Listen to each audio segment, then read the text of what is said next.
Hello guys, again welcome back to Gaurav's SAP HCM videos. Okay, so इससे पहले वाली class पे मैंने जो थ्योरी करा रहा था टाइम मैनेजमेंट पार्ट 1 की, उस पे हमने पीरियडिक वर्क शेड्यूल में क्लोज किया था. नाउ उसे हम आगे करते हैं, but before going to start again what I want to say, so now आगे बढ़ते हैं. अब चलते हैं नेक्स्ट जो चीज हमने बताई थी वो है आपका work schedule rule and work schedule. तो सबसे पहले डिफाइन एम्प्लॉय सब ग्रुप ग्रुपिंग. तो जैसे हमने शिफ्ट्स की ग्रुपिंग करी DWS 63 और उसके बाद उसको अपने पर्सनल सब एरिया में असाइन किया अकॉर्डिंग टू क्लाइंट रिक्वायरमेंट, तो सिमिलर वे पे यहां पर भी हमें वही चीज करनी होती है, दैट इज डिफाइन एम्प्लॉय सब ग्रुप ग्रुपिंग. ओके, और उसके बाद उसको असाइन करना है. उसी ऑप्शन के अंदर आ जाएगा assign employee grouping to employee group. Okay, and उसके बाद जो नेक्स्ट चीज होती है कि जो हमने हॉलीडे कैलेंडर बनाया था उसको अपने ग्रुपिंग अपने पर्सनल सब एरिया में असाइन करना कि भाई कौन सा कैलेंडर कौन सी लोकेशन के लिए है. ठीक है ना. अब देखो एक चीज और देखो, यहाँ पर जो पर्सनल सब एरिया में हमने बनाया वहां पर क्या था कि भाई मेरा ये लोकेशन है, उस लोकेशन का ये डिपार्टमेंट ये डिपार्टमेंट ये डिपार्टमेंट और ये डिपार्टमेंट. ठीक है, तो हर डिपार्टमेंट का अलग अलग कैलेंडर थोड़ी हो सकता है. हाँ, फिर वो लेंथी आप एक चीज बना रहे हो वो आपको प्रॉब्लम हो जाएगा. ऐसा नहीं है कि वो वर्क नहीं हो सकता, बट बहुत कॉम्प्लिकेटेड हो जाता है. तो नाउ सिमिलरली, तो फिर सबसे पहले अपनी एम्प्लॉय ग्रुपिंग बनानी है. तो ये यहीं पर आप आओगे, आपको एम्प्लॉय ग्रुप यहाँ पर कोई भी सिंगल डिजिट का बना लेना है कैसे भी, जैसे सीओ इन लोगों ने बना के रखा हुआ है एप्लीकेंट, परमानेंट, कॉन्ट्रेक्चुअल, टेम्पररी. तो आप भी जो भी है सिंगल डिजिट का कोड है आपको वो डिफाइन करना है 0 से लेकर 9 तक का. एंड आफ्टर दैट आपको वो ग्रुपिंग अपना जो आपने एम्प्लॉय सब ग्रुप बनाए हैं इंडिया के अंदर, जो भी आपके एम्प्लॉय ग्रुप आपने बनाया था, let's say junior, grade 1, grade 2, Divya, salaried, तो इनके यहाँ पर आपको वो ग्रुपिंग असाइन करनी है. ठीक है, तो होता क्या है जब आप शिफ्ट्स बनाते हो, हमने पैटर्न तो बना लिया शिफ्ट पैटर्न, बट इसके बाद तो सबसे इंपॉर्टेंट है वर्क शेड्यूल रूल. वो बहुत इंपॉर्टेंट है क्योंकि वर्क शेड्यूल रूल ही डिसीजन ट्री के अंदर असाइन किया जाता है, बिना उसके वर्क नहीं. तो वो हम कैसे क्रिएट करते हैं भाई कि मेरा जैसे सपोज करो मैनेजर 1 ग्रुपिंग डाल दी और जूनियर टेस्टर मैंने 2 ग्रुपिंग डाल दी. अब ये दोनों कोलकाता के हो सकते हैं 63 के, बट इन दोनों के पैटर्न में अलग अलग बना सकता हूं. तो पैटर्न क्या होगा कि 63 PS ग्रुपिंग और एम्प्लॉय ग्रुप 1, तो उसके पैटर्न दूसरा वाला डाल दिया उन्हीं शिफ्ट में से.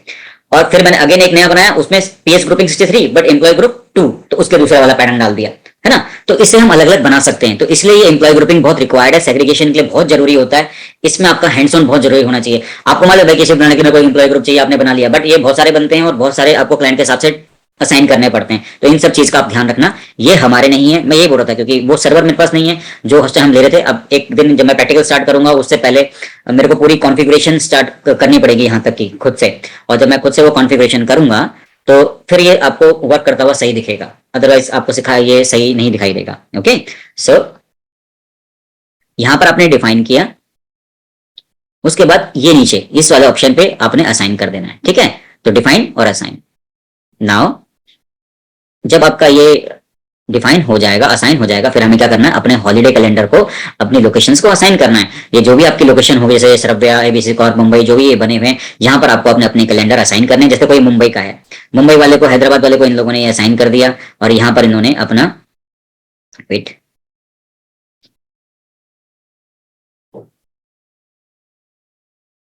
IS डाला है. तो हम इसको सर्च करके देखते हैं IS एंटर. तो इन लोगों ने IS यहाँ पर है ही नहीं, वेट, ये श्रव्य इंडस्ट्री हॉलीडे कैलेंडर. तो ये इन्होंने सेंड कर दिया, ये इस लोकेशन के हिसाब से बनाया होगा क्योंकि ये कौन सी लोकेशन है इनकी, ये लोकेशन है इनकी कॉर्पोरेट ऑफिस श्रव्य. उसके बाद फिर आपका एक मुंबई लोकेशन आ गई है 1087 और इन्होंने BA करके बनाया है. तो ये इनके हॉलीडे कैलेंडर है, तो वो असाइन कर सकते हैं. ठीक है, तो ये आपकी लोकेशंस हैं और लोकेशन के अंदर आप इनको असाइन कर रहे हैं. नेक्स्ट हमारा एम्प्लॉय ग्रुपिंग हो गई, हमारा ग्रुपिंग होगी, ग्रुपिंग मतलब हॉलीडे कैलेंडर हमने असाइन कर लिया. अब जो नेक्स्ट चीज है वो है हमारा set work schedule rule and work schedules. ठीक है, तो करना क्या है, यहां पर आके जिसका नाम लिख लेते हैं, वेट,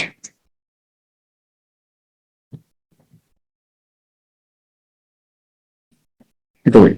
ओके, ये सबसे इंपॉर्टेंट होता है. यहाँ पर आके लेट्स से फॉर एग्जांपल यहीं से हम ले लेते हैं, एक सर्च कर लेते हैं और इसको हम एक्सपेंड कर लेते हैं. तो ये एक रूल बनाना होता है. तो करना क्या होता है, जो मैं बता रहा था भाई, ये ग्रुपिंग कौन सी है जो अभी हमने ग्रुपिंग बनाई, एम्प्लॉय की, है ना, 1 और 2, और वो असाइन की। तो कौन सा एम्प्लॉय ग्रुपिंग वाला बंदा, हॉलिडे कैलेंडर किया, और पीएच ग्रुपिंग 63, 64 जो भी आप बनाना चाहते हो वो डाल के आपको यहाँ पर 6 to 7 डिजिट का आप कोड ले सकते हो, नॉर्मल शिफ्ट, ठीक है, आपका रोटेशनल शिफ्ट, इवनिंग शिफ्ट, जो कभी पैटर्न बना रहे हो वो पैटर्न बना के उसका नाम, एक मिनट में इसको वहां पर असाइन भी कर लेता हूँ।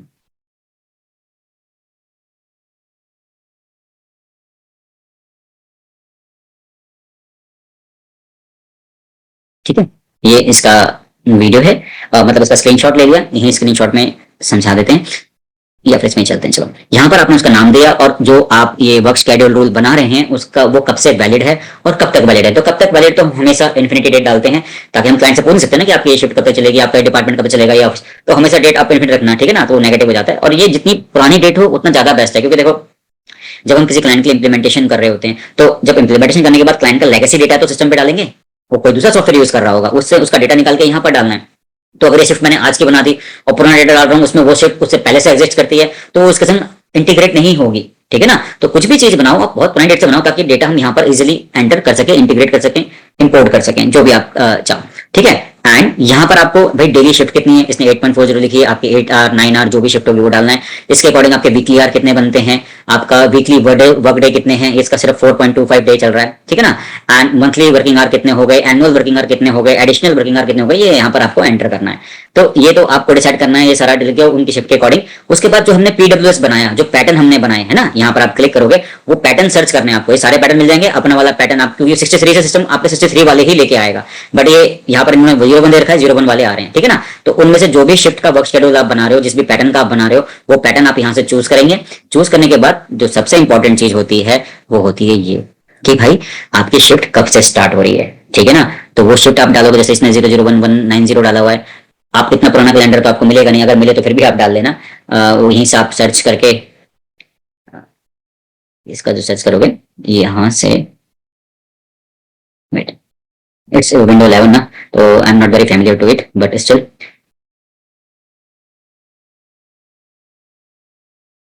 तो इस तरह से आप वहां पर जाओगे। और मैं इतना करके क्यों दिखा रहा हूँ, क्योंकि जरूरी है। जैसे जनवरी इन्होंने ये डेट ली थी, और ये 1 नवंबर में ले रहा हूँ, तो ये कब पड़ रहा है, मंडे को पड़ रहा है। तो आपने, वेट, यहाँ पर ये डेट डाली, तो ये अगर मंडे को पड़ रही है तो 001 है, अगर ये ट्यूजडे पड़ती तो 002 होता, अगर वेडनेसडे होती तो 003 होता। इस तरह से डालना है। तो ये क्यों डालना है, ये बहुत जरूरी है।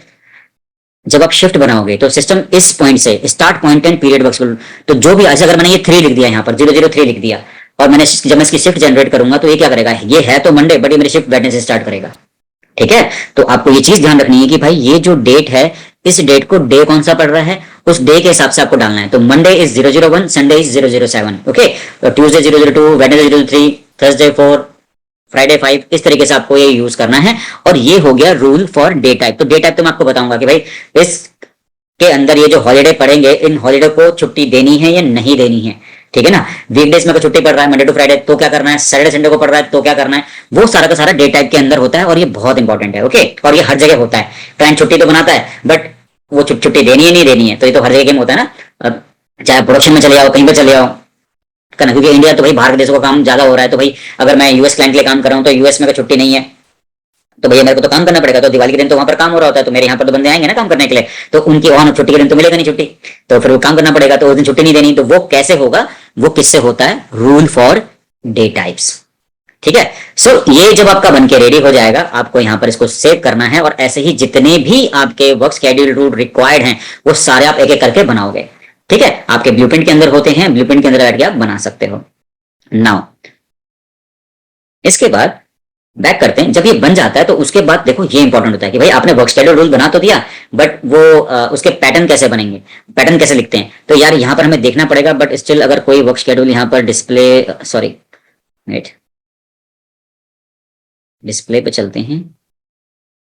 हाँ, रिक्वायर्ड फील्ड किसका बनाए हमें तो ध्यान रहता नहीं, वेट मैं एक बार फिर भी देख लेता हूँ। एक कोई वर्क शेड्यूल यहाँ से, कोई हेमगरी, ये कौन है, इसका ही देख लेते हैं, बताइए इसका सही सब कोई है।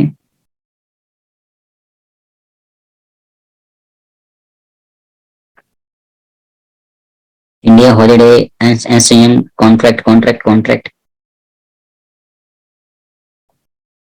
सी इसको ही देख लेते हैं जिसका भी है, यहाँ से लिया और इसको एक्सपेंड किया और ध्यान कर लेते हैं हिमगिरी, सॉरी वो सिलेक्टेड है मेरे को लग रहा है, इसको हटा देते हैं फिर इसके बाद करते हैं।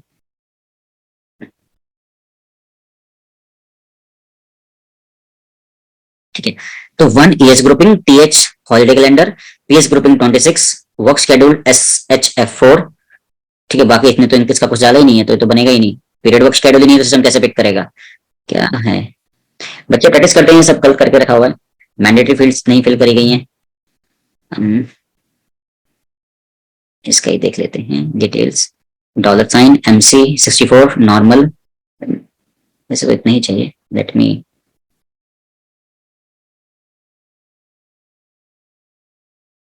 separate up and Sanji and here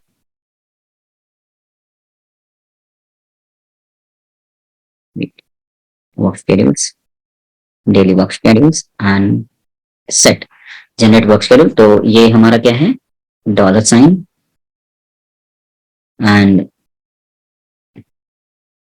MC64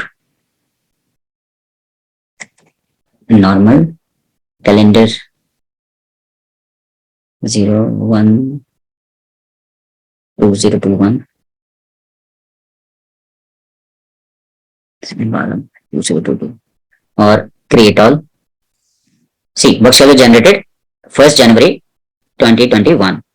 अब यहाँ पर जाके डिस्प्ले में क्लिक करना है और डिस्प्ले में क्लिक करना है, तो इस तरह से शिफ्ट बन जाती है। ठीक है, तो जो मैं वो बता रहा था स्टार्ट पॉइंट, अगर आप इंस्टेड ऑफ 1, तो अगर हम ये देखें ये कौन सी डेट पड़ रही है, ये है आपका Monday, Tuesday, Wednesday, Thursday, Friday, Friday को पड़ रहा है। यहाँ पर चेक कर लेते हैं भाई 2021 का जो जनवरी था, सी फ्राइडे, तो फ्राइडे से स्टार्ट हो रहा है, फ्राइडे को है, फिर सैटरडे संडे ऑफ हो गया, इस तरीके से वर्क करता है। नाउ अब यहाँ पर देखो इन्होंने 26 जनवरी 26 जनवरी देखो हॉलिडे क्लास क्या है 1 मतलब छुट्टी है। अगर आपको हॉलिडे कैलेंडर याद है, आपने पहले का देखा हुआ देखना, मेरी वीडियो जरूर देखना, 1 मतलब कि उस दिन ऑफ है, तो ये यहाँ पर बना गया। तो एक सिस्टम को ये मालूम है कि भाई मंडे को 26 जनवरी को छुट्टी है, बट जब डे टाइप में ऐड कर दूंगा तो डे टाइप से सिस्टम चेक करेगा भाई छुट्टी देनी है नहीं देनी है। ठीक है, तो ये इस तरह से आता है। इस तरह से मैंने 2 साल का बनाया, तो आप यहाँ से नेक्स्ट मंथ अपने सारे चीज चेक कर सकते हो, ये सारे कैलेंडर बन गए। ऐसे इसका अब अगर आप 2 वीक्स का देखोगे तो यहाँ से दिख जाता है, यहाँ से आपके ये बनते हैं। ठीक है, क्लियर। नाउ अब जब ये बन जाएंगे आपके, ठीक है, यहाँ पर जनरेट वर्क शेड्यूल मैन्युअली, ये जब हो गया इसके बाद हमारे पाएंगे डिसीजन ट्री। ठीक है, अब जो डिसीजन ट्री है आपका वो है आपका SCHKZ और एक है आपका TMSTA। तो SCHKZ क्या है, यहाँ पर हमें ये जो वर्क शेड्यूल हमने बनाया है नॉर्मल, इसको असाइन करना है अपने एम्प्लॉय ग्रुप को। अगर हम यहाँ पर चलते हैं, यहाँ पर आप जाओगे गो बैक, ये हुआ, यहाँ पर आने के बाद हमने इसको मैन्युअली क्रिएट किया। इसके बाद प्लान वर्किंग टाइम, यहाँ पर आके set default value for work schedule, यहाँ पर हमें अपना जो कंपनी कोड है, यहाँ कंपनी कोड के हिसाब से लगाया हुआ है हिमगिरी हिंडई, और यहाँ पर इसने एम्प्लॉय ग्रुप पी के अंदर इसने नॉर्मल शिफ्ट लगाई है और वाई के संग इसने लगाई है 2 वीक वाली शिफ्ट लगाई है। तो जो भी एम्प्लॉय पी का इस कंपनी के लिए हायर होगा उसको ये शिफ्ट असाइन होगी, और मतलब ये शिफ्ट पैटर्न असाइन होगा वर्क शेड्यूल रूल, और इस वाले को ये वाला होगा।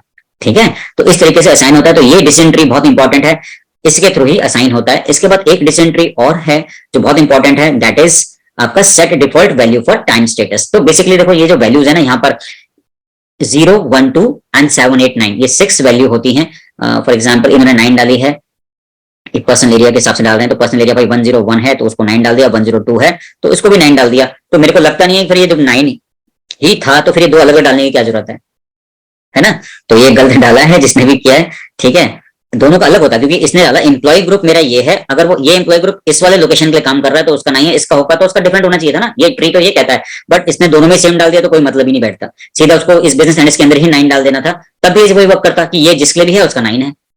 ठीक है, सो अब ये 9 वैल्यू क्या है, 9 का मतलब क्या है, 8 का मतलब क्या है, ये कैसे मालूम पड़ेगा, ये यहाँ से मालूम पड़ेगा। वेट, हम यहाँ चलते हैं, जब भी कोई एम्प्लॉय हायर करते हैं P30 एंटर, और अब कोई एम्प्लॉय सर्च करना पड़ेगा यहाँ से, let's say I will call Singh, Gaurav Singh नाम से कोई एम्प्लॉय है, एंटर। सो हम इसका 0007 जो इनफो टाइप है प्लान वर्किंग टाइम डिस्प्ले करते हैं। कोई शिफ्ट असाइन करिए, कोई शिफ्ट असाइन नहीं करिए, तो लेट्स से हम क्रिएट करते हैं। तो ये है, तो सी ये एम्प्लॉय है जो इसके लिए नहीं है, किसी रविंद्र मोटर किसी और के लिए, तो इसलिए यहाँ नहीं दिखा रहा है, ठीक है ना। यहाँ पर ऑटोमेटिकली वर्क शेड्यूल भी आता है, और जो डिसीजन ट्री पे हमने ये वैल्यू, ये देखो ये वैल्यू जो है 0 1 2 7 8 9, ये हमें इस डिसीजन ट्री के अंदर असाइन करनी होती है, ठीक है। अब इनका मतलब क्या है, कब असाइन करनी है, किस एम्प्लॉय ग्रुप पे आगे क्या असाइन करोगे। देखो 0 मतलब नो टाइम इवैल्यूएशन, अगर मैं 0 वहां पर असाइन कर दूंगा तो उस ग्रुप का टाइम इवैल्यूएशन होगा ही नहीं, वो जब मर्जी आए जब मर्जी ऑफिस में आ रहा है, सैलरी मिल रही है। 1 डालते हैं तो time evaluation of actual time, कि वो जो एम्प्लॉय है कितने टाइम सिस्टम पे बैठा उतने टाइम का ही टाइम इवैल्यूएट होगा, उसी के हिसाब से उसको सैलरी मिलेगी। अगर हम 2 डालते हैं, that is PDC time evaluation, biometrics वगैरह आ जाते हैं, कि डेटा बायोमेट्रिक्स से आएगा, उससे डेटा निकलेगा, उसके हिसाब से उसका कैलकुलेशन होगा, कितने बजे आया कितने बजे निकला, बायोमेट्रिक में होता है, उससे डेटा इनपुट निकाल के उसको इसके अंदर एंटर करके काउंट करते हैं। 7 डालोगे तो भाई टाइम इवैल्यूएशन हो तो रहा है, बट उसका इंटीग्रेशन पेरोल के संग नहीं है, ठीक है ना। एंड 8 होता है फॉर एक्सटर्नल सर्विस, भाई कोई मार्केटिंग का बंदा है, सेल्स का बंदा है, वो तो ऑफिस में होगा नहीं, घर से निकल के सीधे मार्केट निकल गया, वहीं से घर को निकल गया, तो वो तो सिस्टम पे आया नहीं, तो ये एक्सटर्नल सर्विस वालों के लिए है, ठीक है ना। बट नाउ डेज आजकल फोन एप्स आ गए हैं, फोन एप्स के अंदर लगा के वहीं से लॉग इन कर लो, वहीं से अटेंडेंस मार्क कर लो, ऐसी पॉसिबिलिटीज भी आ गई है, बट ये बहुत पहले का बना हुआ है, बहुत कई लोग ये यूज नहीं करते हैं, तो ये एक्सटर्नल सर्विस यहाँ पर ऑप्शन है अगर आप डालना चाहो तो।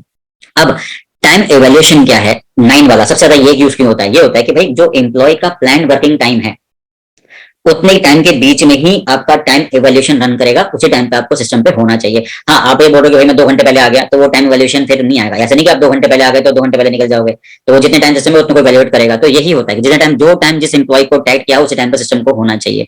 वो रेयर होता है, उसमें परमिशन ले लेते हैं कि भाई आज ये किसी जल्दी काम से निकल गया या फिर लेट हो गया, वो एक अलग चीज है, वो apart from the business scenario वो वहां पर आ जाता है, बट ये इसलिए होता है। तो ये 9 यहाँ पर डालोगे, फिर ये जब ये तो हम आगे सीखेंगे, जब हम एम्प्लॉय हायर करेंगे सारी चीज करेंगे तो वो आएगा, तो सारा इसके अंदर आ जाएगा, ठीक है। सो नाउ ये है आपका टाइम मैनेजमेंट पार्ट 1 का थ्योरेटिकल, पार्ट 1 का बी थ्योरी, ये कंप्लीट होता है, ठीक है। मैं इस वीडियो को यहाँ क्लोज करता हूँ और इन दोनों वीडियो को मैं अपलोड कर दूंगा। अब मेरे को थोड़ा टाइम लगेगा प्रैक्टिकल वाले के लिए, क्योंकि मेरे को वो पूरी की पूरी मतलब फर्स्ट से लेके अभी तक का पूरी कॉन्फ़िगरेशन करनी है। जब वो पूरी कॉन्फ़िगरेशन कंप्लीट हो जाएगी फिर मैं टाइम मैनेजमेंट का स्टार्ट कर दूंगा, ओके। तो वो आ जाएगा और जल्दी आ जाएगा, मे बी मैं आज बैठूंगा से करने के लिए, तो मे बी कल तक मैं पूरी कॉन्फ़िगरेशन कर लूँ, फिर मैं उसकी वीडियो भी डाल दूंगा आपके लिए, ओके।